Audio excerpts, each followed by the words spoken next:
Tak bisa dipungkiri, masa pandemi ini menjadi masa yang sulit bagi banyak orang.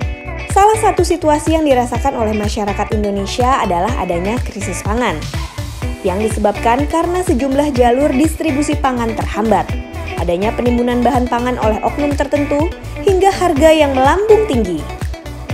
Oleh karena itu, sebagian warga memilih melakukan kegiatan berkebun untuk mencukupi kebutuhan pangan mereka secara mandiri. Seperti yang dilakukan oleh Arina Molita, seorang ibu rumah tangga. Ia mengisi waktu luangnya dengan berkebun di rumah.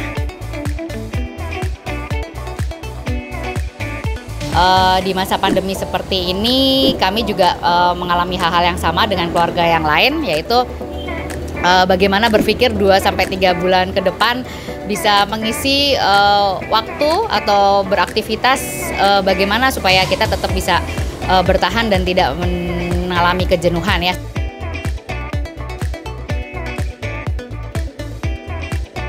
Awalnya tujuan berkebun ini hanya mencoba hal-hal baru seperti yang dicontohkan oleh orang tua kita di luar kota itu.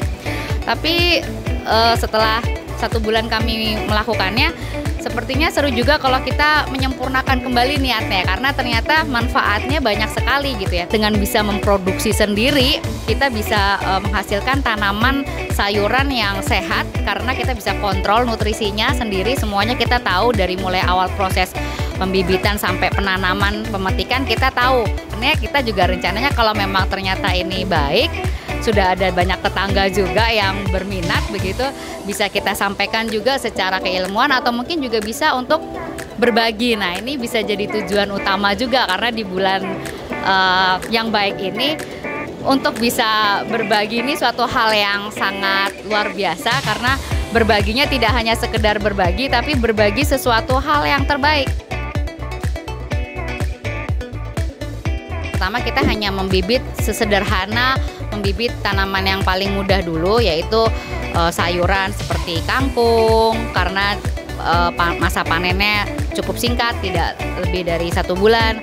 Kemudian bayam, kemudian pakcoy, selada, dan ini kita sudah mulai mau menyemai yang ketiga kalinya. Bahkan kedepannya kita akan mulai ke makanan tanaman buah-buahan seperti tomat begitu dan stroberi. Bahkan kita juga berencana untuk menyemai tanaman hias ya.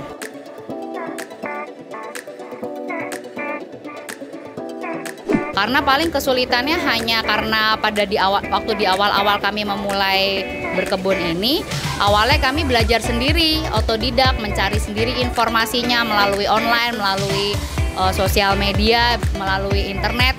Kesulitannya hanya kemauan kita untuk mau atau malas untuk mencari informasi lebih lanjut.